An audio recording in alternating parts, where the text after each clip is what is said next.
Hello and welcome everybody to Flicker Effect, a podcast where each week we chat about the world of film, television, and pop culture. This is episode number 181, and we're recording this on Saturday, August 6th, 2016. I'm David Lott. Joining me this week is Bobby Jackson. Hello, hello. Jascha Wilson. Hey, hey, hey. And Michelle Curry. Hello, everybody out there listening. How's it going, everybody? How's it going, guys? We're getting Good. the band back together. Welcome back, Jascha. Thank you. It's good to be back. How was, where were you? You were in Pennsylvania, right? I was in Philly. It was very humid, but it was amazing. Went for a wedding. I can't remember the last time I was at like a very clearly six-figured wedding, but this wedding was absolutely gorgeous, absolutely beautiful, amazing food in an amazing hotel. There's no way it was on the low end of six figures. It was like probably 120 to 150 easily. Like Jesus. just easily. Like you walk in and you're like, mother of God. Like you could not believe it. Like choice of 3 different entrees, like 6 or 7 different appetizers floating around. Like they must have had at least 25 to 40 pounds of shrimp, you know, that you could just go and pick at. Like it was surreal. Anyways, it was a good time. Thank you for asking. Very cool, very cool. Man. Man. I was just thinking, that's a hell of a wedding. Yeah, it was intense. Jeez. Real quick, a couple announcements. I made these last week as well. I just want to do it again. For those listening, we are now available on Google Play Music. In case you're looking for other ways to find this podcast, maybe you're an Android user and you're not already using another podcast app. An easy way to do it would be to find us in Google Play Music. So just search for Flicker Effect. That's 2 words. You can also find all of our episodes from now on YouTube. There's no video, but if YouTube is your thing and you want to listen to the audio on there, you can find us on YouTube. Just go to youtube.com/Flicker Effect. And there we are. So, you guys got anything before we get started? We've got a movie to review this week. Let's jump A big in. movie. A movie that we've all been looking forward movie. to for God only knows how long. We haven't done like kind of a nice big review in a while. It has been a while. So I think we're due. Let's get right to it. Is this the real life? Let me have you, Donald, please. Let me have you, Donald. Is this just fantasy? Come on! Caught in a landslide. No escape from reality. I want to assemble a task force of the most dangerous people on the planet. They're bad guys. Worst of the worst. Too late. Open the gate. My time has come. Send shivers down my spine. Was this cheerleading trials? All the time. Hi, boys. Goodbye, everybody. Deadshot. Guy shoots people. He's a crocodile and he eats people. Burns people. You're possessed by a witch and she's just crazy. What was that? I should kill everyone and escape? Sorry. It's the voices. I'm kidding. That's not what they really said. This is the deal. You're going somewhere very bad Whoa! to do something that'll get you killed. Let's go save the world. So yes, we are reviewing Suicide Squad this week. This was directed by David Ayer. He's previously directed End of Watch, which I know I liked quite a bit, and Fury. I still haven't seen Fury. It's a good movie. Yeah, I've always wanted to see it, but I haven't checked that one out. But I loved End of Watch. I was thoroughly impressed by that movie. But yeah, Suicide Squad. Let's just get right to it. We know who's in it. And, for everybody listening, maybe for those of you newer to the show, we tend to have a problem deciding who's going to go first in these kind of situations. So instead of just me randomly being the dictator here and going, hey, you go first or you go first, we consult a higher power for this. The Bowl of Destiny. Yes, the bowl is back. It's been a while, Bowl. Hi, Bowl. It's actually it's a new Not much to fancy say. bowl. It is a new fancy bowl. I felt like I was getting a lot of shit because I was using an oversized coffee mug before with little pieces of paper. No, this is high class here. So I got a nice wooden bowl, and I made little leather pieces for each of us, stamped with our names. It's pretty fancy. So I was not prepared for this when I saw it. I was like, damn, that's legit, man. So yes. If you pull my name out, I swear. Oh, the bowl. You know how the bowl feels about it. Even if it's a new bowl, it's still the same bowl. If you guys are ready to do this. By the way, everybody listening, we will review this film without spoilers. So if you haven't seen the film, you don't want to hear spoilers, don't worry. But we will eventually talk spoilers, but we'll give you plenty of heads up before we do that. So just listen for our warning, and then you can stop there if you'd like. All right, let's get right to this. Let's see who's doing this first. We, by the way, have not talked about this movie at all with each other. We haven't discussed it whatsoever. So I'm really, really curious to know what everybody thinks of this. So let's do it. First up is me. Are you happy, Michelle? Yes. Yeah. Oh the relief that is washed over me right now is just like, it's intense. Like I just like feel like, oh, my stress level went down like 20 points. You're really stressed about it, huh? I hate going first. It's pretty weird that the bowl picks David. It does. It's weird the bowl picks any of you guys other than me. But yeah, no, David's like he's the 1%. Like that never happened. Ever. Hell is officially freezing over. All right, let's do this. I get to go first. All right. So this is a movie I've been looking forward to for a while. I think we all have. But I think I've been pretty open about how excited I've been about it. I've loved what we've seen in the trailers. I saw it Thursday night, opening night, a 7 p.m. show. So I got right to it. I will say my excitement started to die a little bit on Tuesday. The reviews started floating in on Tuesday when the embargo was lifted. They have been not so hot. They've been pretty mixed, though. I mean, even though I think if you look at the Rotten Tomatoes score, it's not stellar. I have read a few positive reviews, but once that stuff started to hit, I kind of felt crushed. I know Bobby and you and I have texted a little bit, and there was, I think even on Wednesday, I was going through a bit of like, I'm just depressed. Like, what the fuck? Like, but okay, fine. I'm still excited about seeing this movie. I feel like David Ayer is a director that, maybe he's just not, he's a little misunderstood. I don't know. Like, I'm still partly excited, but my expectations definitely dropped a bit. So yeah, I saw it Thursday night, and I will say I am not sure what to make of it at this point. I enjoyed the film overall, but it definitely has issues. And actually, it's funny. I was prepping the trailer audio before we recorded this, so I was rewatching a couple of the different trailers and rewatching the trailers again. I'm like, I want to go see the movie again, But I don't know. It definitely has some issues, and it is a disappointment. And I definitely walked out at the theater being kind of blah about it, but I didn't hate it by any means. I would say I definitely walked out of it with a better feeling than I did when I walked out of Batman versus Superman, which I was thoroughly disappointed by. So, I mean, I think that says something. But it did feel like a movie. And I want to say this, that I really did have this feeling before I started to read some of the things I started to read afterwards. But, I walked out of it thinking, man, that felt like a movie that was a mess that didn't need to be a mess because too many people had their hands in it. And, maybe there were too many different visions.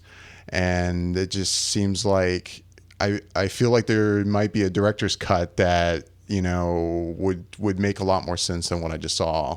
And yeah, there's been some news coming out that, maybe the production process was a bit interesting between the director and the studio. And there were a couple different cuts that were, tested up, I think, in Northern California and what have you. But, David Ayer, of course, stands behind the film. And I think he's being a very wise and good director by doing that. But, yeah, I don't know. It definitely is a mess at times. I will say one thing that bugged the shit out of me was that, and this definitely felt like an added afterthought, was the music in the film. You know, it had so much needle dropped songs in it. Like every fucking scene had a different song to add this kind of excitement and fun to every scene. And it was just too fucking much. I was like, and just in times that it just didn't make sense. And it just felt so incredibly forced. And that was it really was apparent to me, and it bothered me. Like it was very much kind of in the first act or first half of the film. It got a little better later on, but that annoyed me for one thing. I mean, there's lots of things I loved about the film. I really dug Joker in this. I really, Harley Quinn, Margot Robbie as Harley Quinn was great. And every time I was seeing scenes with the two of them, I wish this could have just been a Joker Harley Quinn film. And that would have been fantastic. And I really hope to see more as Jared Leto as this, as this version of the Joker. And I look forward to seeing more of that. I hope we do. That stuff I dug. I mean, pretty much a lot of the acting in this was pretty good. Will Smith was great in it. I thought it was a great cast. There were definitely a couple moments that stood out that were not so great. I mean, for instance, the guy that played, and I don't know his name. I'm going to look really quick right now. But the guy that played Diablo. Jay Hernandez. He's a great actor. He's been around for a while. He had one too. in particular scene, though, that was just like, oh, God, this is terrible. Like, really, really, really bad. And, I don't really necessarily blame him. I don't know if it was the directing in that situation. But for the most part, I thought he was pretty good. So yeah, overall, I was happy with the acting. There were definitely parts about the film I liked, and I'll get a lot more into that when I talk spoilers. But there's no doubt that with the amount of excitement I had, this is a disappointment. It could have been so much better. I go back, like I said, to watching those trailers, and as great as that second trailer was, which was the trailer you heard just a little while ago, I also rewatched that first trailer, which definitely felt a lot more serious and a lot more dark. And I felt like, I feel like maybe that it's kind of evidence of a film that we didn't get. And I kind of wish it had been that. So that's too bad. But those are my thoughts without spoilers so far. So I don't know. I kind of don't know what to make of it. I didn't hate it. I definitely enjoyed parts of it, but it's definitely got issues. All right. I guess I'll get back to the bowl then. Who's next? Michelle. Of course. Hey, you weren't first. I know, I wasn't first. I will say, for the first time in a very, very, very, very long time, I was not first out of the stupid bowl testing. Yeah, I mean, I hate to just echo what David basically just said, but I'm mixed. For the most part, most of my reviews, I always try to lean more towards the positive, I think. Maybe I'm wrong, but it's a fun movie. It's fun. It's fun in a way. The downside is I don't think I wanted this to be fun. I think I wanted this to kind of be serious and dark and gloomy and have really morbid jokes that shouldn't be funny but are funny. I don't know. And yeah, I try not to go with expectations, but yeah, it's like what David just said. You watch the very first trailer and it's like, wow, this is going to be some serious shit. Is this going to actually do what Deadpool did and get an R rating? Are we going to see that? No, it's PG-13, and I mean, and I'll definitely comment more on spoilers later, but I just kind of feel like they held back a lot in the characters and in the development and in the way that they acted. It was very PG-13, and it kind of hurt because knowing these characters and knowing how their personalities are and knowing how dark they can be, it just felt like there was this constant pulling back of the dog leash, all the time. They would get to a point and then we're going to pull them back, and we'll get to a point and we're going to pull them right back again. They just don't unleash the villainous that they actually are at any point in time, the full potential of it. I mean, maybe Joker a little bit, but even then you don't see a lot of what Joker has done or can do or will do. But yeah, it's kind of all over the place in certain aspects. And yeah, I feel like they just watered down the characters so much that it hurt a little bit, you know? On the other side of things, I did like, you know, I mean, I hate to be this way, but like girl power, like there was a lot of really strong female leads in this film, and there's females I wish had more time on the screen, and hopefully they'll get more time later, but they kicked ass. It was great, you know, and it was like, man, this could go more. And it was surprising because there's characters that were darker than I thought they were going to be. And I was like, oh, well, that worked out. But then for the most part, the main leads were much more subdued than I anticipated and wanted to see. Storyline wise, I don't know, like sadly pretty quickly in, it was like, well, I see where this is going, and it was highly predictable at that point. I mean, within, I don't know what, like 15 minutes in the movie, I would say. It was very like, oh, yep, this is going to come, this is how this is going to play out. And I don't like having that feeling so early on in the movie, and I don't know, that kind of bugged me too. But, yeah, I'm mixed. I guess I had higher hopes for this. Yeah, I don't know. It's a hard one. I wish I could be more enthusiastic about it because I was really looking forward to this film. I don't know. That's kind of where I'm at. I'm kind of at, I wish I could be like, oh, I hated it, or, oh, I loved it. And I just don't have any strong feeling right now towards either direction. I'm very just kind of like, oh, okay, this is what we got. Right. I don't know. I wish I could put this in better words. But I will say, too, like, I talked to a coworker the next day, and he hadn't seen it yet. But he's like, yeah, I've already seen some friends on Facebook saying it's the worst DC movie ever. And I'm like, whoa. Oh, whoa. Like, let's pump your brakes. Let's slow down. Yeah. that's a big fucking statement.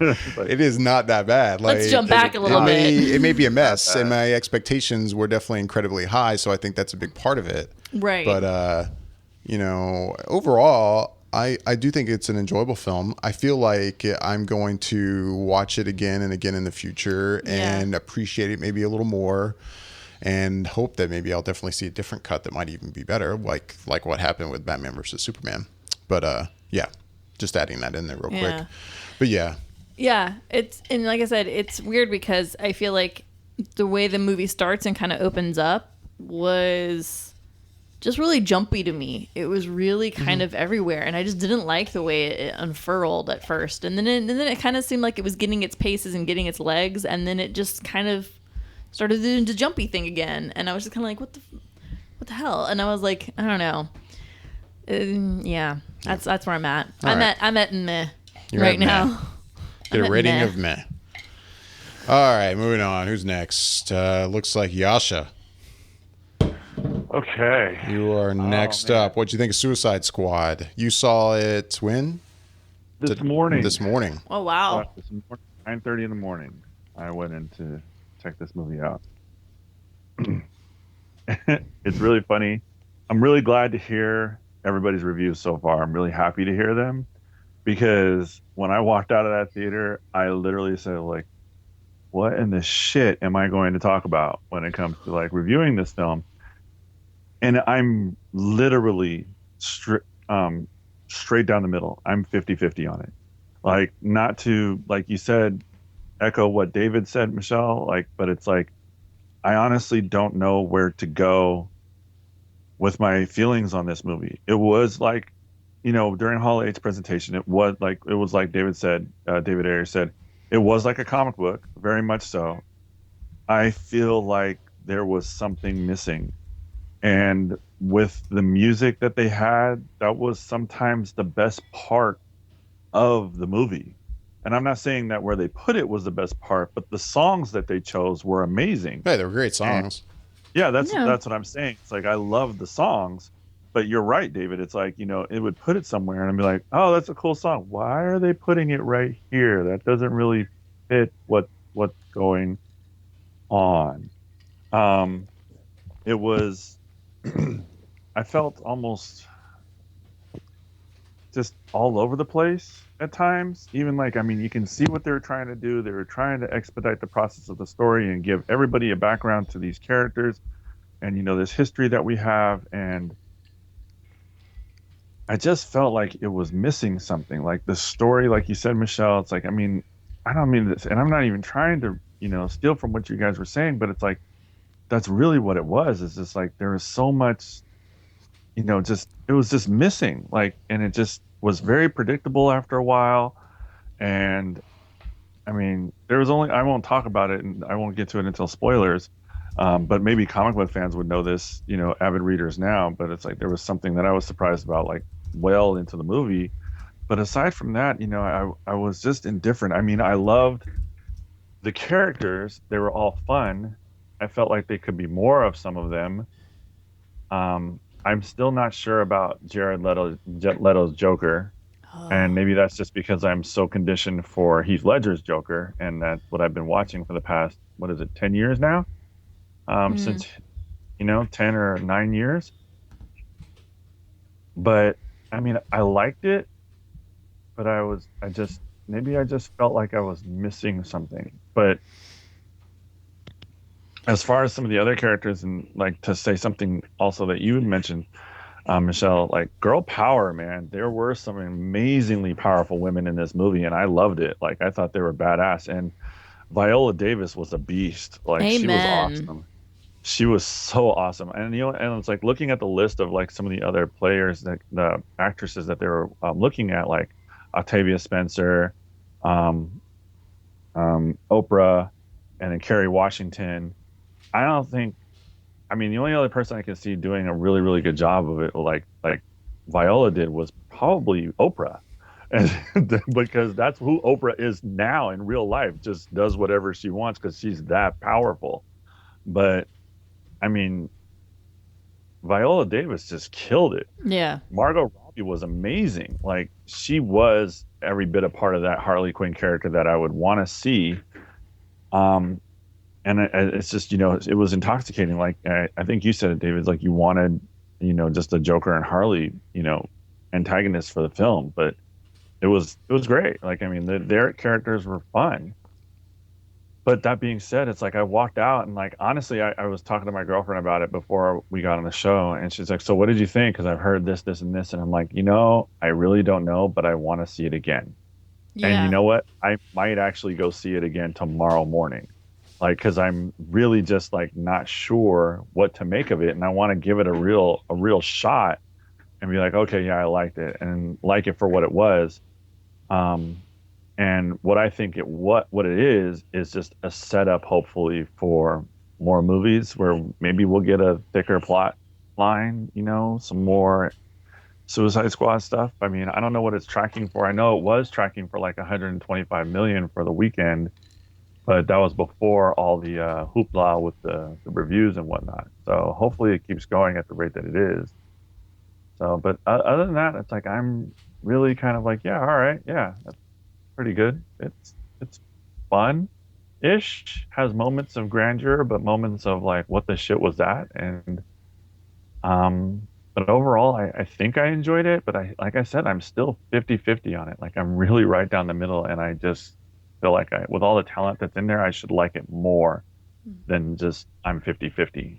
Like I am a fan of Jared Leto, Margot Robbie, Jai Courtney sometimes, Viola Davis. Common, a huge fan. I like Ben Affleck. I like Will Smith, and I like David Ayer films.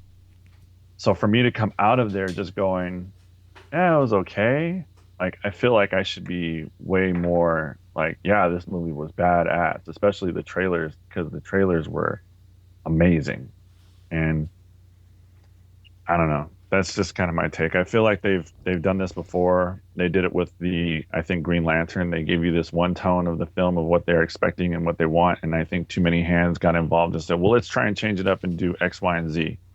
And that since then, causes problems with editing and production and development and directing. And you're just kind of like, well, shit, now you're left with X, Y, and Z. So I don't know. I'm going to watch it again, though, that's for sure. I'll probably watch it again tomorrow, like I said. Cool. All right, well, Bobby, that leaves you, buddy. I mean, we're three 50-50s kind much. of. Nobody can quite commit to a full feeling emotion at this point. I'm super excited to see where Bobby's gonna land. Like, is he gonna be full committal and Is he gonna tell us we're all out of our fucking minds? Like, I'm waiting for like in either direction. It's almost like the voice of God coming down and being like, "You're idiots. You're all right, fools. children. Let me tell you how it is. This is what it really is." Listen here, children. That's not the answer that you guys are all looking for. This is the actual answer. The true way you should feel is. As if I'm so knowledgeable as I can tell you how you should feel about this movie. I don't know. Gonna go we kid, of course. Proclamate as to how you should be thinking about this film. I mean, like thinking about it, I have a similar story to David in the sense of my expectations and my hype going into it ever since it was announced and looking forward to it since a Comic-Con, I guess a couple of years ago, just knowing what we were supposed to be getting in this film, it was exciting. And as David mentioned, once the reviews came out, then it was like a little air got let out of the tires. You're just like, oh man, that's disappointing to hear. Big time, almost to the point, sorry to cut you off real quick, but it was like, you feel like a way like that, like about a film, and you're so excited. And then when the first reviews come out, and you're not being rational, but you're almost pissed off at the people making the reviews. Like, you're crazy. I don't know if that's how you felt, but like, because I get some tweets from particular people directly as notifications, and I started getting tweets from certain guys on blogs that I follow, and they're saying negative shit, and I want to be, God damn you! Why the fuck? Like, I don't know why I'm mad at you, but I'm mad at you. Well, I guess I wasn't that way about it, only because I think this one seemed to mix the critics, and some critics that I saw that I liked, they did like it, and some didn't like it that much. So it was just sort of an overall disappointment in terms of my thoughts turned not necessarily to the people reviewing it, but to Warner Brothers DC, and I was like, why are you messing things up? Like, why is it that you can't get it right that everyone just will universally love these movies? And so, the disappointment was setting in, and then I don't know why or what happened, but all of a sudden by Friday, I think I remember texting David that I was all of a sudden excited to see it again. Yeah, and I don't even know why. It was just, I just couldn't wait. And then Saturday comes around, and I seen the movie pretty much right around the same time Jascha saw it. I saw it at 10 o'clock this morning. And for a second viewing? For the first viewing. I've only seen it once. So I came out of it, and it's interesting, like you guys said, there's a lot of things that's not right with the movie. I mean, one is the first thing that you just have to notice is the music. Like David mentioned, I just think some of it was just so misplaced. It was just, why do we have to have music set up for everything that we're going through? And with these characters, every scene that they seem to be appearing in, there has to be some sort of music to it. And it's not like score music, it's some sort of soundtrack, some music from some artist that you recognize, and it's just like, well, it's a little bit much. And then you have the whole breakdown of the characters, and Flag is explaining them, and Amanda Waller is explaining them, and it's like, well, this is feeling a little like Guardians to me, in the way that they're sort of doing these rundowns and the music playing for everything.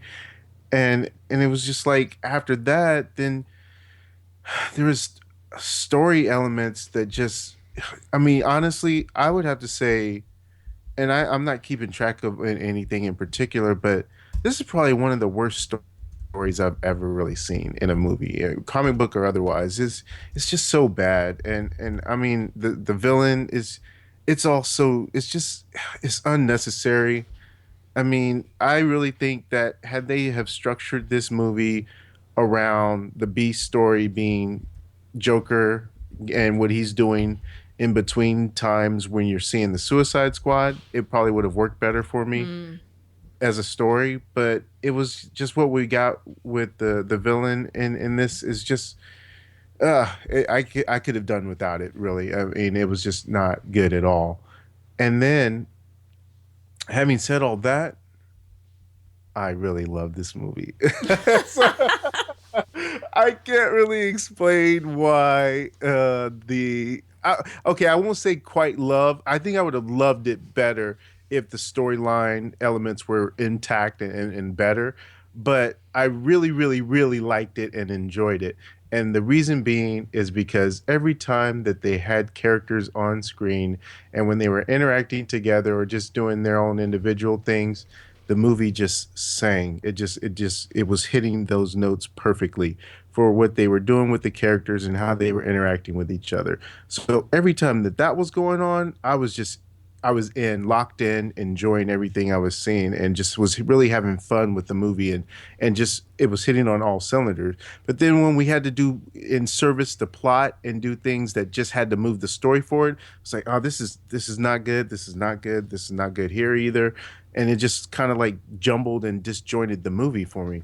So aside from that, but just with these characters, me being happiest, the fact that I thought that they did a good job with these characters means to me that if the movie does well, we can get a better story a second go around, and we already have the enjoyment of these characters. Because within all of your guys' reviews, you all seem to at least like the characters, maybe to differing degrees, but you definitely had a good feel for what you got with the characters that we were shown and their interactions together. So I particularly fell on the side of really enjoying Jared Leto's performance as Joker. I felt like I want to see more to really be solidly convinced that I really enjoyed it, but I think it was different enough, but yet Joker enough for me to really appreciate it. So I definitely want to see more of that. And as mentioned, Viola Davis and Margot Robbie just killed it, just nailed it. I mean, they were awesome. The character that Jay Hernandez plays, Diablo, was great. Will Smith, I really did enjoy him as Deadshot and his character arc that went throughout the movie. But There, you said again, you did or you did not? I did. I liked Okay. what he had going on with his outside life, and and I really liked the usage of Batman in the movie. It reminded me of that Suicide Squad animated film that they had a couple years ago. Arkham? Yeah, and it was like he was used lightly in that animated film, and to a good degree, where you've seen him because it wasn't his story, but yet he's in that world, so you're bound to see him at some point, and that's how they kind of used him in the movie, and so I really enjoyed that as well. So I liked it, and I want to see it again, not to make up my mind about it, but because I really enjoyed it, and I want to just get with those characters again and catch on some moments I didn't catch before, or just be able to be a part of that world a little bit longer before you get a sequel or see those characters appear somewhere else. So, yeah, that's my take on it. I really liked it a lot, and I'm hoping to see more. But I recognize there's a ton of things wrong with it, but I liked it despite those things, and that sometimes happens, but doesn't always happen. And at least in this case, the characters carried me over for it. It sounds to me though like, and not that this is a wrong reason to like it as much as you did, but it has a lot to do with it being, kind of appealing to you as a fan of these characters anyway, and of comics and the franchise anyway. Like, would you agree? Would you feel like if you had gone into this without like any knowledge really of this kind of world, and you're just like a ho hum fan, or like, okay, comic book movie, whatever, I'll go see it, like you would have felt the same way? Like, I think, yeah, I would have felt the same way, only because I like the dynamic of the characters in general, like, and just the way they seem to play off of each other as a group. And there's definitely some that could have used a little bit more shine, but from the core elements of the group that we got, I found myself laughing at a lot of different parts that should have been laughed at, and enjoying different things that were going on. So it made me more forgiving towards the elements that I didn't like, and it made me want to see more from these characters. So I think I still would have had the same perspective even if I didn't have it coming into it with the amount that I did know previously. And yeah, one thing I want to point out too before we get to spoilers, like I kind of afterwards felt like, after all this negative and already backlash toward critics for their opinions on this, even from before anyone who had seen it, there was a backlash. It did feel like a movie that when I walked out, even though it was kind of 50-50, that I feel like it is going to get generally kind of positive reaction from most audiences. Now if you're going to use Rotten Tomatoes as a meter, as of right now, it's got a 26% critic score, but it has a 73% audience score, and that's 78,000 user ratings so far. So, and that makes me happy that people like it, because even though I think it has issues, I of course still want these things to succeed. I want them to make money because I want more, and I want them to have more chances to fix whatever issues I have. So I don't know how you guys feel about it, but that's how I look at it. Even if this sucked, part of me is like, but God, I don't want them to give up on this. Yeah. They can still make this better, Agreed.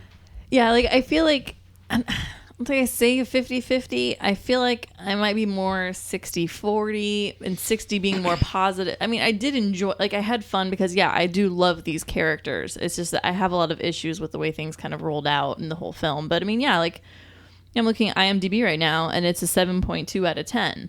That's not bad for IMDb. That's above middle of the road, dude.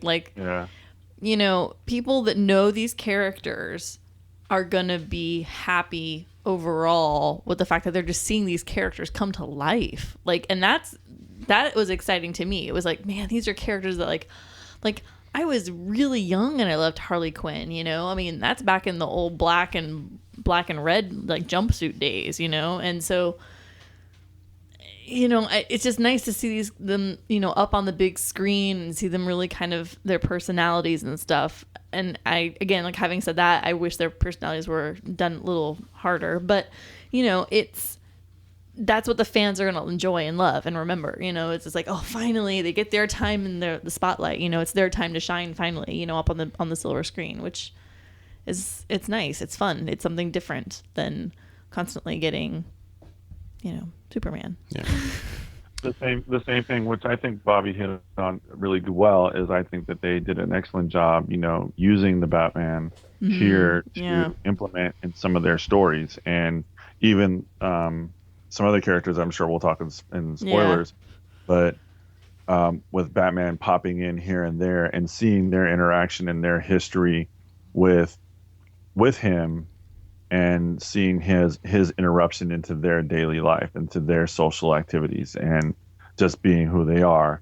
And maybe that's, like I said, parts that I felt rushed. So maybe that's what it is that I felt rushed, because I wanted more of that background story for some of these characters, or see them in their everyday life. And like I said, that's probably one of the reasons why I want to see it again. Yeah, I agree. I definitely want to see it again. Cool. Well, I want to get spoilers. I don't know about you guys. Do you guys have anything else before we do that? Cool. All right, we'll get spoilers now. So for anyone listening who hasn't seen the film yet, we're going to be talking about spoilers from here on out. We'll be talking about everything to do with Suicide Squad and the plot. So you have been warned. If you haven't seen it and you don't want to be spoiled, we'd love for you to come back and finish the show later, but you might want to stop at this point. And yeah, I mean, I guess we can kind of go in the same order that, the Bowl picked for us for not spoilers. But at the same time, we can just kind of let this conversation go wherever it goes. But I will kind of start here if you guys don't mind. And I'm just going to kind of go through my negatives and positives.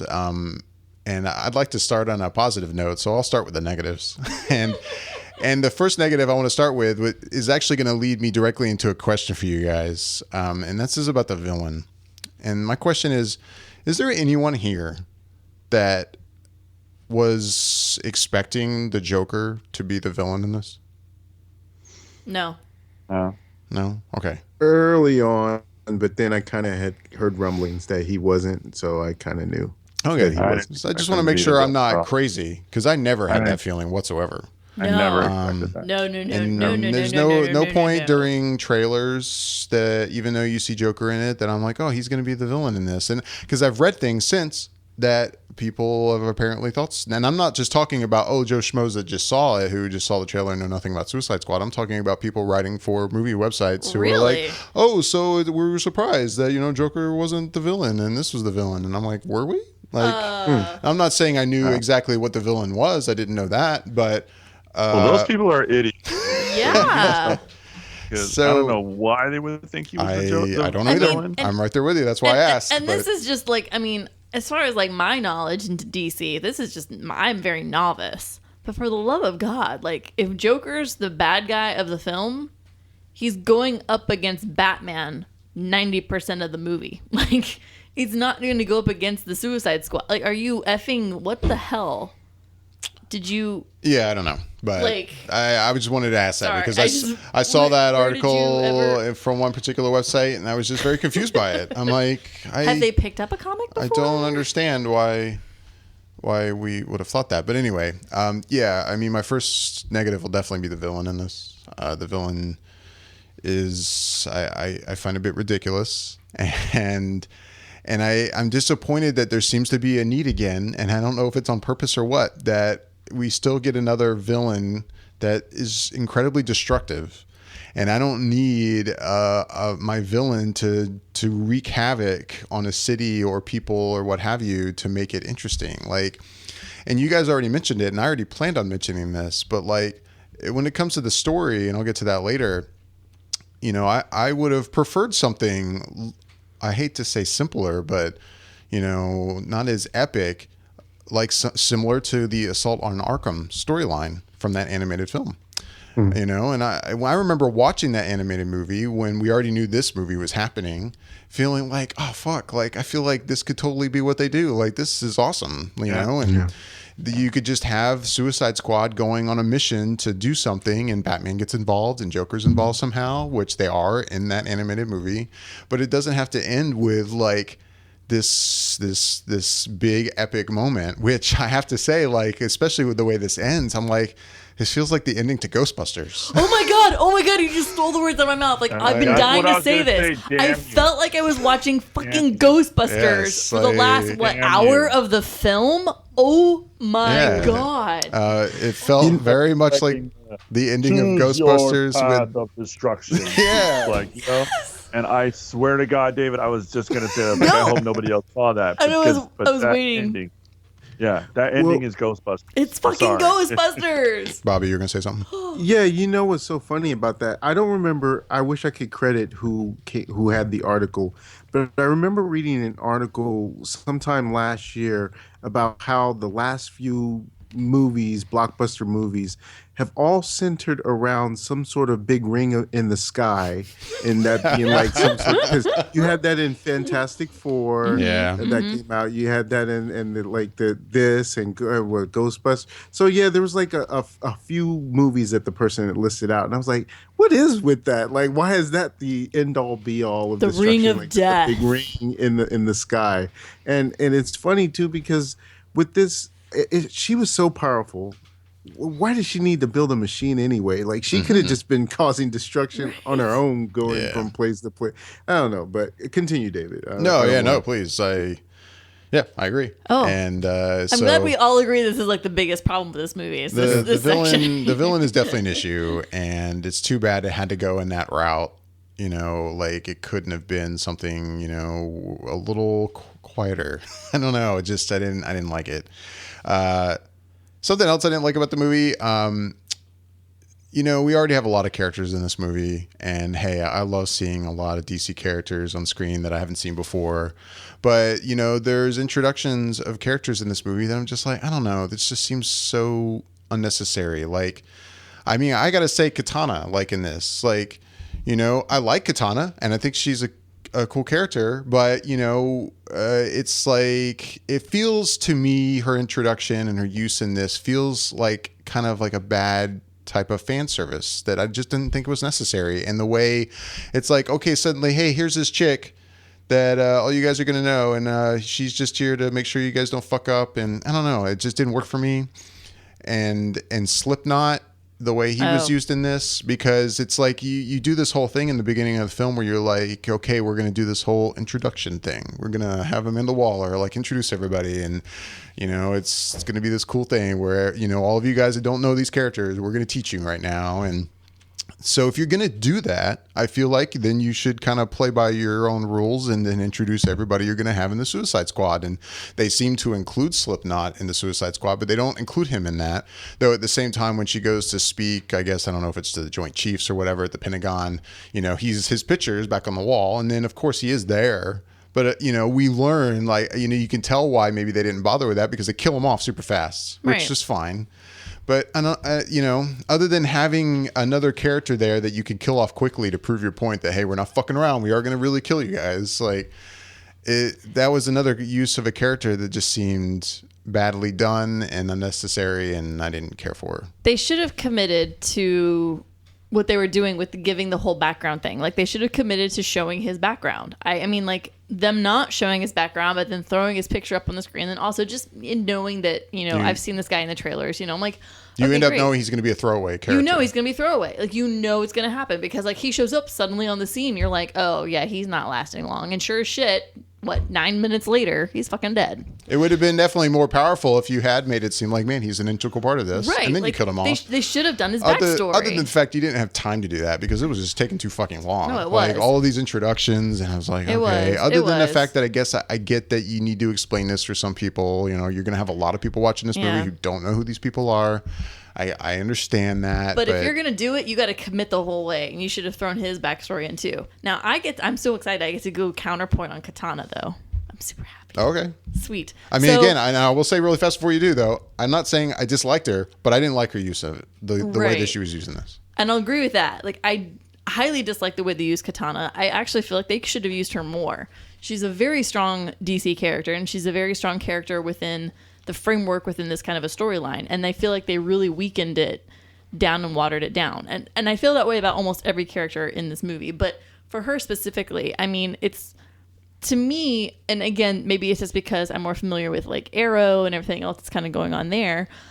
I don't feel like she's a throwaway character. I feel like she's actually a pretty main character within the DC universe. Not main character, but I don't know, just maybe a B character in the DC universe. Whereas Slipknot is, a D character. He's on the D list. It's just, I don't know. It's one of those things she's really fucking badass, dude. And yeah, for her to be the babysitter, I'm not super hot on, but at the same time, maybe their usage was horrific, but I'm really happy she was in this film. I'm happy they actually did work her into it and they included her. But yeah, they definitely could have used her more. So I guess I'm not doing counterpoint at all. Yeah, no, I don't think you're not at all. But because I mean, hey, if I were to see this actress doing this role and something else, and some she's of not even a major actress. This is her first movie. This is her first role. I'm just saying, she's known for doing martial arts, and that's awesome. But again, I'm just saying, I'm not against her portrayal of Katana. It just it didn't feel necessary. It didn't feel necessary really at all to me, and I don't think she needed to be there. So that's just my point of view on it. No, I like necessary. Her sword is what ends the whole situation at the end of the movie. Yeah, but then I also don't feel like the end of the movie needed to happen at all the way it did. So and then okay. I'm trying to say I'm happy they put her in there and they involved her, and I wish they used her more. I wish they could have gone ever so slightly more in depth with her story. I feel like they really kind of covered it over really fast, and I don't know. Yeah, she's badass, dude, and it's. I'm glad she was there. I'm glad she was in it. Maybe not exactly the way she was used. Sorry. No. My only other negative really that I can think of right now, and I'm probably have a lot more, but I mean, yeah, just the editing in the movie is just it's not great. And again, it does reek of, editing issues, which if the stories and the sources speaking to certain news outlets are true, I mean, it sounds like there were definitely at least a couple different cuts of this film. And it sounds like there was a reaction from the studio after the reception of Batman versus Superman and a need to lighten things up and, a couple different cuts that existed out there. And, it sounds like David Ayer definitely was pushing for a darker version of this, and that's not where it went. But, and it's too bad. And it definitely feels that way. And the editing is a mess, and the storytelling is a bit of a mess. But in the end, going into my positives, I liked pretty much all of these actors. I liked these characters. I liked the way they interacted with each other. I particularly liked the scene at the bar, and it felt like a very strong scene compared to a lot of the other scenes we were seeing. And that stuff was big for me. I loved a different take on the Joker. Hey, I loved Heath Ledger's Joker. It's great, but I also recognize I like different interpretations too. And that's what's great about the comics is we get different interpretations all the time in the comics of all of these characters, superheroes and villains. And this is a little bit of a different take in terms of on screen for the Joker, and it's nice. And I dig it. And he's frightening. I mean, he just looks fucking frightening. Like the way he smiles is just scary looking. And every time you would see stuff on screen between him and Harley, and the shot of him in the tux with her in the old school outfit, it's just great. And I dug that stuff. And a lot of the imagery in this, a lot of the great imagery in this movie you see in the trailer of him jumping in the chemical bath for her and stuff like that. There's so many scenes that are shot so well. It's the best homage to the comics. I mean, really. Yeah, and the funny thing is too, for me, when it comes to Harley Quinn, I mean, I'll fully admit, Harley Quinn is definitely a character that I'm less familiar with. I read Batman, mostly in the mid to late 80s before there was Harley Quinn. So, and then I know I've heard some debate about the use of what the direction they went with the origin story of her, and how it sounds like they went more of a New 52 origin story as opposed to, the old school animated series origin story where she came from. But, that kind of stuff doesn't really matter to me. So, I mean, at the core, I will say she was a spectacular Harley Quinn because she's got the Brooklyn / slightly Jersey-esque accent that pops in and out throughout the film, and so she gets really hard on that, and then sometimes she's kind of more subdued. But it's the bar scene, my honest to God, one of my absolute favorite moments in this film is when she looks at Diablo and she's like, own that shit, own it, own that shit all day long, because you are who you are and that's what happened. And so to try to sugarcoat that, fuck you, you're a bad guy, you did bad things, own that shit. I love that moment. I was like, oh my God, that was amazing to me. That was one of the moments I finally was like, yes, this is what I want to see out of these characters. This is what I want. This is what I'm expecting. And I feel like I just got such small glimmers of that through the movie. And it was just kind of tiny because I feel like they really sugarcoated so much. I mean, at the end of the day, I feel like they wrote every single character with way too much heart than they actually have. Deadshot, probably has the most heart of all of them, I will say, as far as their characters are done. And I mean, they kept that pretty true here. But and Harley is, she's got a soft spot for Mr. J. But I feel like everybody else was pretty soft around the edges for what they should have been and what I was expecting. But that scene in the bar where she calls Diablo out, I was like, finally. Oh God, finally. This is what I'm looking forward to. So I fully agree. That was an awesome scene. And one last thing too, you guys have mentioned it, that I like the use of Batman in this.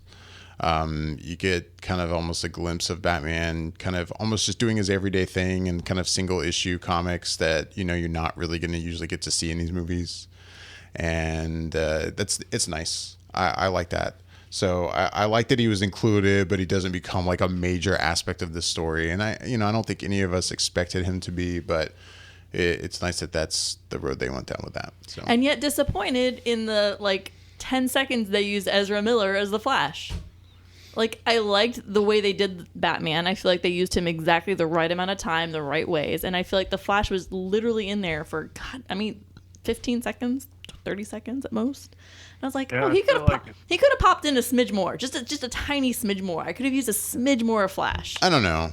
I mean, hey, I'm excited about seeing more Flash, but at the same time, I don't know. I was kind of okay with just a quick, hey, Flash, helped also catch this guy, and that was it. And he's part of this universe. I don't necessarily need to see more of him yet because this is about Suicide Squad. It's not about, You know, we don't need to make this even more Okay. like Justice League like. So I don't know. I was fine with that. I didn't need to see a scene with Wonder Woman catching somebody.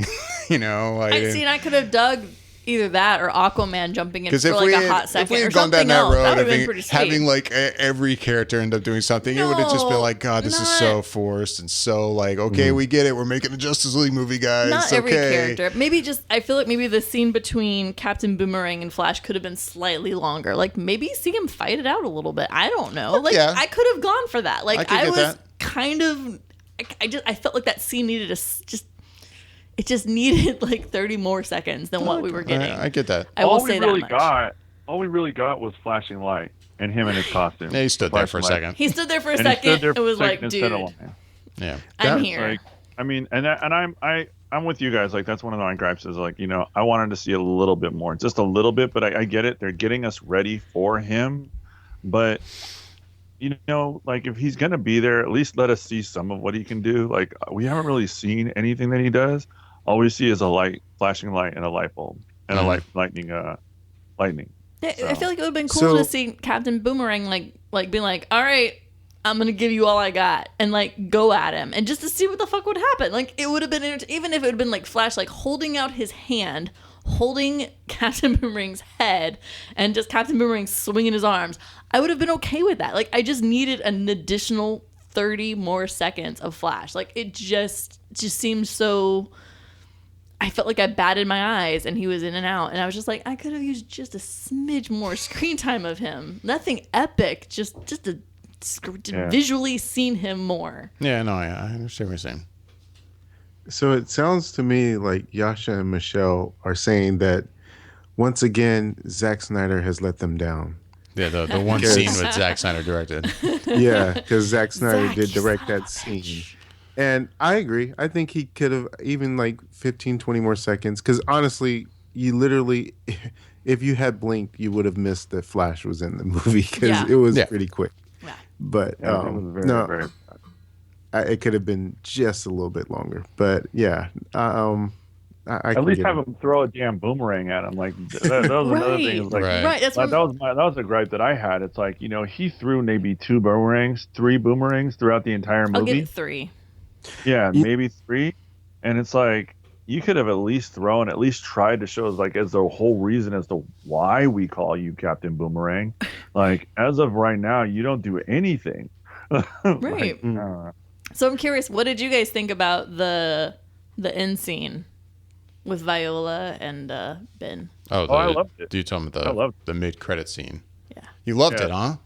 I liked it. I thought it Really? was awesome because I thought it got us ready for what's kind of to come, and they're like almost like a cat and mouse little banter back and forth. And she's like, you know, you look tired, or he says like, I'm really tired, and she's like, you should stop working nights. And I feel like that's her homage to like her, like, yeah, I know what you do, type of thing. Like, I mean, she Yes. referred to. I kept waiting for her to refer to him as Batman, and they did it so off the cuff that it was just a subtle hint enough for us to really realize that like Amanda Waller knows that he's Batman, and she just, you know, and that doesn't intimidate her at all, and she's Right. gonna go right at him almost in like a little bit. And I freaking loved it. I thought it was awesome.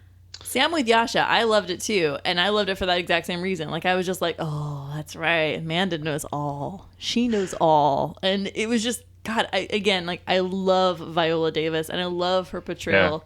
And it just was so, it was gangsta. She was gangsta. It was awesome. And it was good. And it was just done really well. And for her to just be like, yeah, I know your secrets. I know your shit. You ain't got nothing on me. Like, it was just such an awesome moment. I will say leading up to that moment between the two of them was kind of ho hum. But when she said that line, I was like, ha ha ha ha ha. You thought you were getting off the hook. She knows all. She's like Santa. I think I liked it, but more in theory than the way it actually kind of played out. Only because after I saw it and I started to think about it, like I liked it initially, and then I started to think about it. I was like, wait, but he just had all this stuff from Lex. Like, why does he need Amanda to help him out with people he already has files on. Like, he's the world's greatest detective. Shouldn't he be able to detect some of these things on his own with some sort of ideas? And not to mention the fact that it was like, it felt like it played, I don't know, it felt like it ended in an abrupt sort of way because the music kind of jumped right back in, and the credits, because it was like it had it ended on that spot where she was like, oh, maybe you should not, not go out at night and something like that. But then he retorted back, and then uh she said something or something. The way it played out, it just went back and forth a little longer, I think, to me than I would have liked. But I did initially like the exchange and the idea of it. It's just that some parts of it seemed like it was more of an afterthought that they decided to put this mid-credit thing in there, and so it didn't quite work for me. But I mean, I like the idea of where they were headed with it, and it propels the Justice League movie in a way forward to where, okay, now you see where, if they're going to do it this way, now you see where he gets his information from and why he's pointing into the directions he's pointing into. But that was my take on it. Yeah, because I mean, I don't know. I was ho-hum on it. I really didn't kind of care about it.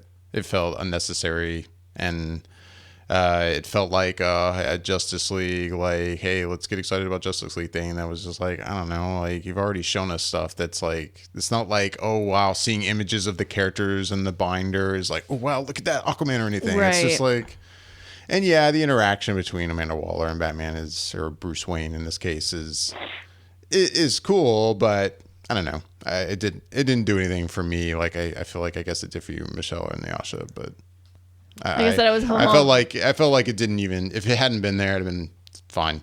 I was ho-hum until she called him out, and then I was like, oh, there it is. Yeah, I think that's what it was for me too. I was pretty like blah blah, until she called him out at the very end when he was walking away, and his, I don't know, felt like pseudo double take that he little did there, just kind of like shit. oh shit, she knows. It's like, yeah, that's right, bitch. She knows all. Then the other thing I was going to mention was about Flash, that I didn't. There's something that had been sort of off to me about Flash now for a little bit, and I couldn't figure it out until after watching this movie. And it has me only ever so slightly concerned, but I am kind of a little bit thinking about it. And that's the way that they handle his super speed. Like, I couldn't put my finger on it before, like, what was the issue? But every time now, so far, when you see him actually moving fast, you don't actually see him moving fast. It's almost like he's transporting from place to place, because you see the flash of light and then he's just at the next spot. Right. It's not, and so I'm so used to seeing Flash run, like, literally running or moving fast with a blur after he's moving, and you don't see that in this. And so I'm like, how's that being handled?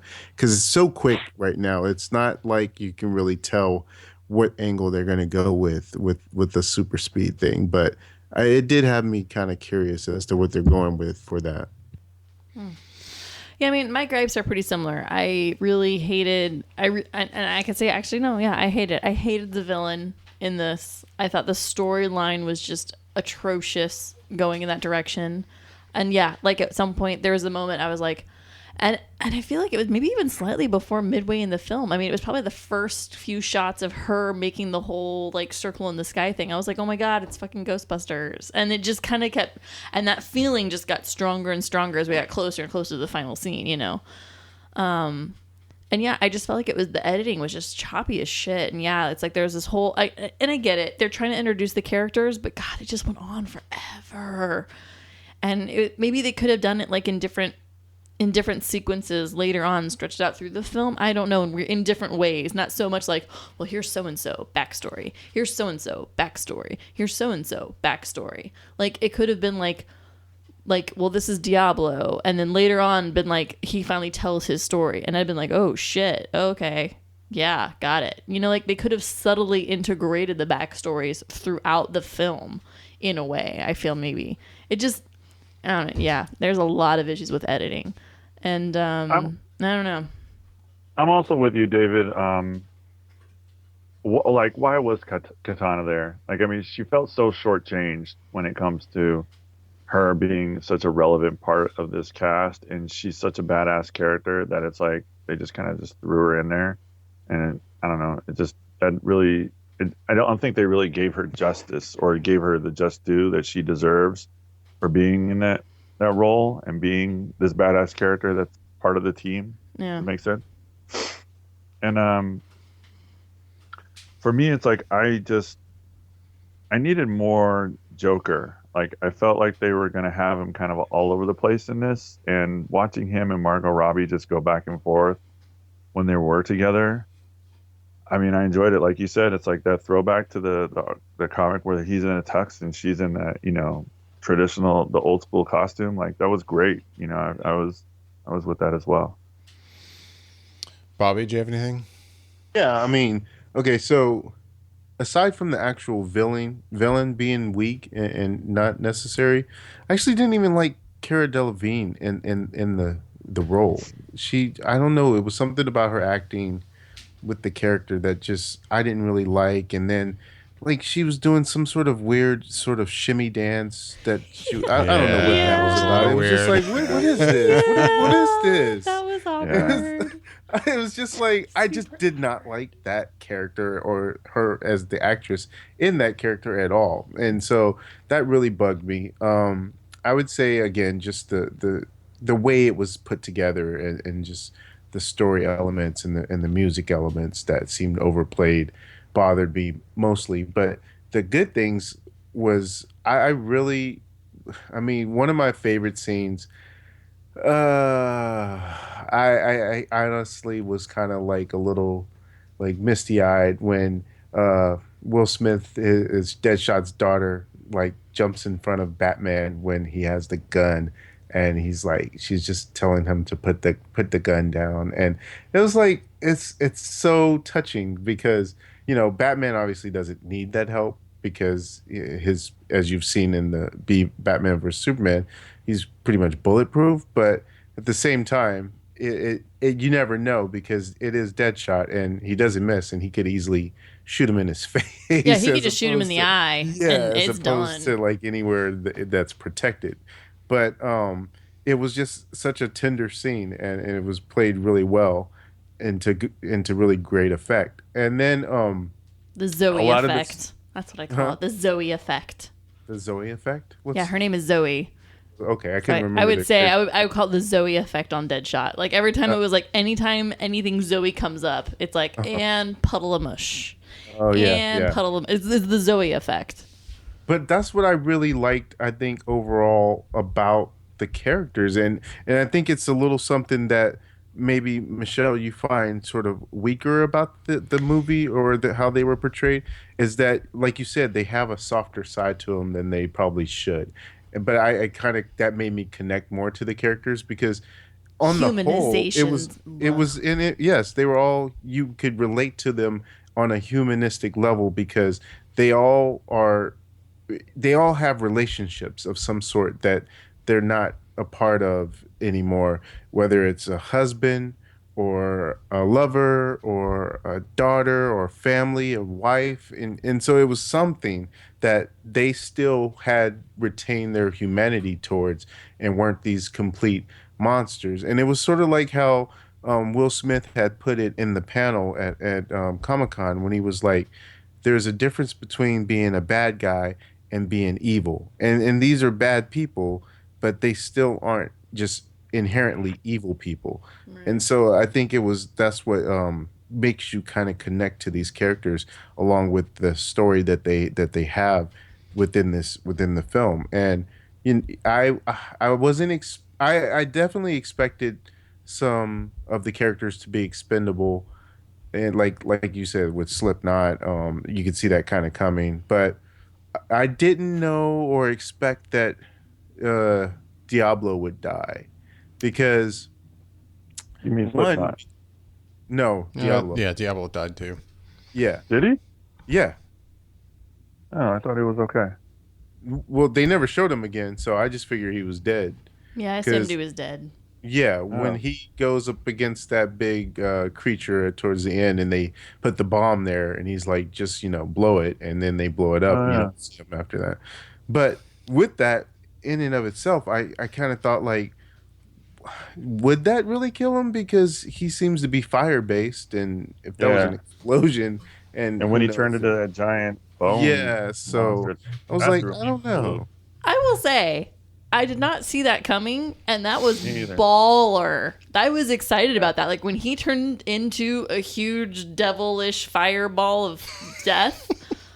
That was awesome. I was like, hell yeah, Diablo. Like now we're agree. seeing true colors. I was like, this is spectacular. I mean, like, and I hated the whole like brother sister situation. I was like, and I was thinking, I was like, God, how the fuck are they gonna kill that bastard? And then that happened, and I was like, well, shit, that was awesome. Like that was a highlight to the end of that film. It was probably the best part of the end of that film, quite honestly, other than Harley picking up the katana. But like that was pretty sweet. By the way, Yeah. that Yeah, was no, I agree. that was the one scene, by the way, where at the end of the movie, that actor again, I don't know his name, Jay Hernandez. Jay Hernandez. Jay Hernandez, when he's like building up, like, okay, I'm gonna do this, guys, I'm gonna do this, like, I forget how he was wording it in the film, but it was just that did not work. Like that was No, just he didn't need to say straight- anything. Well, it wasn't even that. It was just the way it was delivered. It was the interaction, how he was just all this pumped up, and the way he was pumped up, and it was just like, no, dude, this is not good. Like it did not work on an acting level for me whatsoever. So that was the only moment for him in the movie that I was just like, oh god, this is bad. But anyway, side note. Oh, Jay. No, but I feel the same way. Like it was when he turned into that big bone creature type thing. That's what I was talking about. Like that thing was awesome. I was not expecting that. Yeah, Yeah. like a manifestation of El Diablo, like a creature kind of like he channeled something Yeah. there towards the end. But there was the other aspect of it that kind of, I think it was sort of, it threw me off a little bit, which was the how much in terms of when you had Amanda Waller and how hardcore she was. Like when I know she's hardcore as a character, and I've seen it in animated and comics and everything else. But that scene, like, I was struck in two different ways. One, that she was the asset. I was like, well, really? Why was she the one that they had to go save in this downtown? A lot of that just didn't do well with me from the story point. But when they did come in that room, and then all of a sudden she just point blank shot all those fools, and she was just Right. like, they weren't cleared to know any of this. It was just like, man, Whoa. she's really Yeah. she's pretty cool. And then I think there were some lines of dialogue that kind of threw me off. That was like, what? Why? There was like a line of dialogue that Will Smith towards the end that he calls out the Enchantress, and he's like, man, you are evil, or something he just said. And I was like, that, yeah, well, that's kind of apparent. We kind of see that. But he's like just stating the obvious, and it was just Right. like, it was kind of weird line to drop in. But aside from that kind of little stuff, like a lot of the other dynamics of it worked for me. And just seeing the scenes, everything, like you guys have all said and touched on, the stuff with Harley and Joker was all magic stuff. Like it was great stuff seeing them together, and then that flashback scene of seeing her in the traditional Harley Quinn outfit and everything. That was really cool. So, man, it was just that's why I want to see the movie again. Seeing all that stuff, all those images, all those different characteristics play together again, and seeing that story progress just from that standpoint, and would love to see that David Ayer's cut of what he did that would have been more in line with what he wanted. Because he But- definitely seemed, like right now, he seems to be playing the part of like he is owning this cut. Like, hey, this is my cut. Yeah.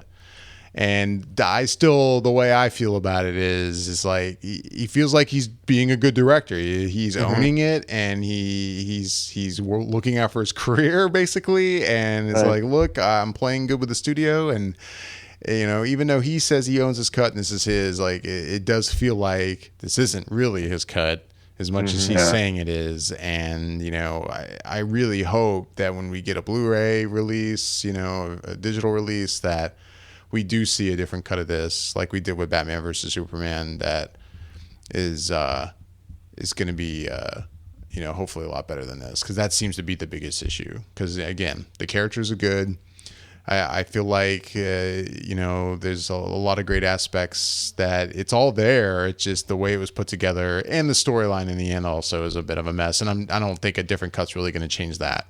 No. But, I do hope to see something better. And that was kind of the same, in a way, it was kind of the same case with Batman versus Superman, where as much as I preferred that ultimate cut, really the end of the film was still the same. And, I didn't feel great about that. I mean, the story itself was still there. It wasn't like that got any better with the ultimate cut. But I just think it's so sneaky. Sorry, Jascha. I was just going to say real quick. I just think it's real sneaky. And I know it's not done on purpose, but it's very sneaky way to sort of double your Blu-ray sales or digital sales, because it's like, just make it right the first time, because we would get it anyway, but now it's almost like a reason to go get it because you want to see what this alternate version is. I will say the situations definitely seem different. I mean, with Batman versus Superman, I'd always said, hey, there's going to be an ultimate cut. We said that from the beginning. It's going to be R-rated, and it definitely felt like, look, we couldn't make it a 3-hour film for the theatrical release, so you're getting a 2.5-hour cut for the theatrical. But here it feels like, this is a disagreement between, studio and filmmakers, and, that definitely feels like a different situation. You were going to say, Jascha? But, it's that's what we're, just to touch on what you guys were talking about, and then actually to go back to something, because I just thought of it, was, it does suck that there, all these different edits, and that David Ayer is standing by his cut and everything to that effect. And then you read things online where it says that most of the Joker scenes were cut for whatever reason. Like, that could have added so much more to the movie of what made it more enjoyable for everybody, because I felt like I was kind of robbed and didn't really even get a full sense of feeling for the Joker, or, the Clown Prince of Crime or whatever and whatnot, with the laughter and stuff like that. Because if I remember correctly, I think he only really laughed like maybe one time when he was on the screen, like really, really went after it. And I wanted to see that, and I wanted to hear more of it, because they did it in the trailer, and they showed us in the trailer. Right. Also, to touch on what we were talking about a few minutes ago with Harley Quinn, it's like, Michelle, when you said, own that shit, that was your saving grace of like when you really loved her character. Mine was when she was sitting there and she was talking, and she just flipped back into Dr. Harlan Quinzel, and she's like, oh, textbook sociopath, and just like went like back to like reverted back to who she was before she got involved with the Joker. And I just loved it, because it's like, oh, she's still in there. She's just batshit crazy, Right. It's like, and I don't know. I love the way that she turned right there, because it was almost like as a matter of fact-ish type of thing. And she was like diagnosing everybody as she talked to them. And I thought that was a really nice touch. No, I mean, that was spectacular, I think, as far as the way they had her character portrayal. And I think there were really great moments with her and really great moments with Deadshot. And I don't know if it's just because the film really focuses upon those two characters the most, but it just seemed like they were the most well developed of all of them as far as the Suicide Squad core goes, I would say. And I don't know. There were moments though I felt like they could have portrayed her a little harder, because I mean, like, while I will say, like, I'm more used to the 90s comics and the 90s animated series, what she's based off of is a much harder Harley Quinn, and a much crazier, a much more batshit crazier Harley Quinn than I'm even used to.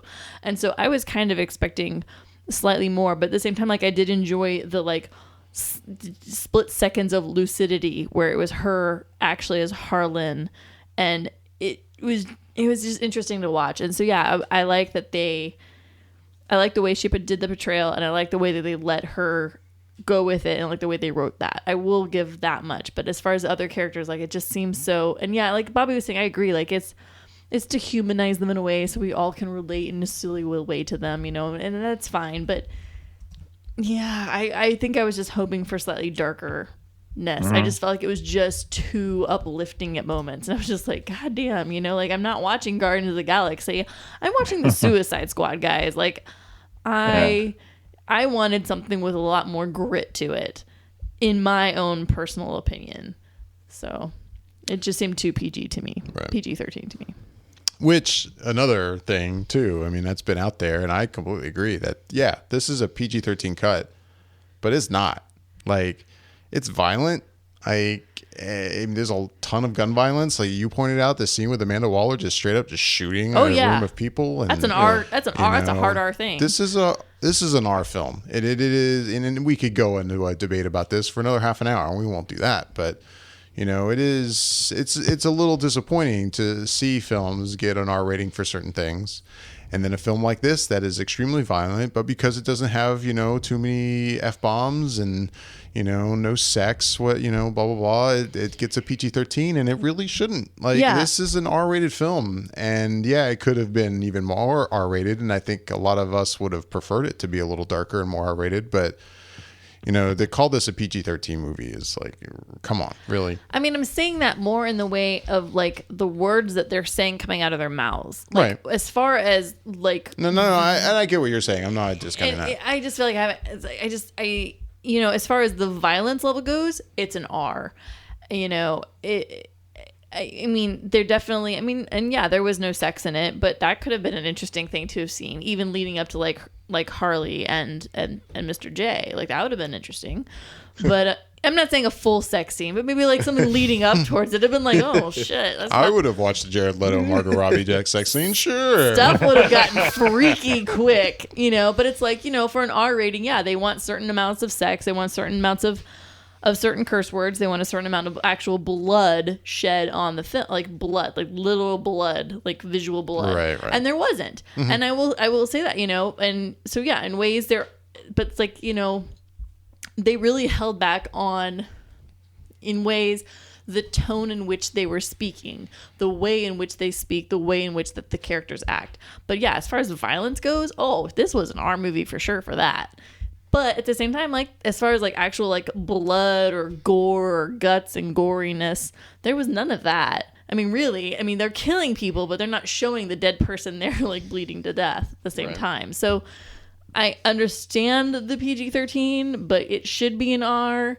And I feel like it should have been an R, and they should have just let it be a full R. Like, be an R movie and go full out. Like, it could have been fine. It would have been amazing, actually, if it had just been a solid R all the way through. But, as we're going to close this out, I want to say kind of as a last thought, looking at this in terms of the DC extended universe and these films, it's tough because it's like, we had Batman versus Superman, and it was what it was. And but then we came from Comic-Con where we saw this really great footage and a lot of excitement for everything that's to come. And I'm still excited for Wonder Woman and what Patty Jenkins is doing with that. And yeah, you still have Zack Snyder behind the camera for Justice League, but the footage we're seeing looks great. It definitely feels like they're going for a different tone. And hey, it's not like I'm anti Zack Snyder. He's a great filmmaker, I believe, and he has made movies that I love. So you come out of Comic-Con, at least I did, feeling super excited about all this, and then be excited like, fuck man, we're getting Suicide Squad in 2 weeks, and then we get this. And even though there are a lot of things I love, again, I go back to being 50-50 on it, and it is a disappointment. And it is tough, to be like, God damn it, what the fuck are they doing? Like, like you said earlier, Bobby, like, why can't you guys kind of get this right? And I, even though I have hope for Wonder Woman and what's to come after that, I can't help but be like, God damn it, like, should I bother getting excited about any of this anymore? Should I just sit back and go, well, we'll just see what happens? It's frustrating, but I guess it is what it is. Well, that's why I wrote that article, like, what's wrong with DC? Why can't they get what's wrong with Warner Brothers and DC? Why can't they get it together? Yeah, I don't know. I think maybe they're just having this challenge of balancing the dark and the light. Yeah. That's really what I think it comes down to. I feel like there's all these memes on the internet that I see all the time of like Marvel versus DC, and it's always like Marvel's the good guy and DC's the dark guy, you know, and whatever. And I'm not saying I buy into that. I'm just simply stating that that's general consensus of random population. And I think the problem is that whereas Disney / Marvel / ABC it's easy for them to constantly be like, we could put in a little bit of dark, but it's mostly light and it's fine because that's what they expect. Whereas with DC, we're expecting dark, but they can't deliver that level of dark in a film or a TV, or they feel like they can't deliver that level. And so they keep putting in this light in a way. And when they do deliver the dark, it's almost too dark in ways, and then we all can bitch and complain about it. And then when it's not dark enough, we bitch and complain about that. Like, we can't seem to find a balance between this light and dark storylines and arcs within the DC universe the way that Marvel has. And it's just, I don't know, it's frustrating as shit. I'm not frustrated only because I feel like it's still early days for them in terms of their movies. And yeah, they're not necessarily knocking them out of the park right with these first few movies that they've got going on. But I mean, to me, I think that the fact that they're still making money, and like David said, you want these things to make money because then that means that at least they'll get sequels, and you hope that they're hearing the criticisms and will adjust them. Now, the problem is how they adjust the criticism. Are they going to go overboard in one direction or the other? And I would have said, yes, probably they will overreact and go overboard one direction or the other. But now that I have have complete faith in Jeff Johns as president over there, and that he's going to be running the ship right, because he, more than anyone, has a handle on the DC characters like nobody else, in the same way that Kevin Feige knows what he's doing over at Marvel. So I think once we've kind of gotten past these initial movies that were not necessarily being shepherded in the right sort of way, right, and once it's Jeff Johns' his reign, so to speak, that the movies will have the tone that they're supposed to have, and that things will go the way they're supposed to go. And that's the thing that keeps me hopeful, is that Jeff Johns is really only moving into this position about now, or who knows how long he's really been in. I think a month and a half. or so. Yeah, basically now. And he probably will mostly have his, effect seen on Justice League, which, will probably need it. And yeah, that keeps me hopeful. At the same time, you look at DC and what they've done, it does seem like without him there, that they've attempted to, as a studio, still kind of like control this universe. But at the same time, you're hiring directors like David Ayer and directors that have very unique visions, unlike what Marvel did, where they're kind of hiring directors that are more like journeyman directors that play nicely with the studio and do what the studio wants. And, if you're going to hire David Ayer, you're going to get a David Ayer, and you should want that and be happy with that, and that's kind of what I like about the DC films. You get somebody like Christopher Nolan to make a Batman trilogy, and you get Christopher Nolan movies, shockingly enough. It's amazing how that works out. But I like, if you're gonna hire more interesting visionary directors, and let them do their thing. But I'm looking forward to the Jeff Johns era. Hopefully it goes well. Absolutely. With that, we've gone on a little long, but we've had a lot to talk about. But yeah, it's time to get out of here. As always, we'd love to hear what everyone listening thought of the film, everything we've talked about. You can let us know by emailing us at feedback@flickereffect.com. You can also call us and leave us a voicemail at 407-308-5509. We may read or play your question or comment on the air. You can find us on all sorts of social media, Facebook, Google+, Twitter, for example, YouTube, like I mentioned earlier. You can find links to those accounts on our website. Just look over on the right-hand side. I'm David Lott. I'm Bobby Jackson. I'm Jascha Wilson. I'm Michelle Curry. Thanks for listening.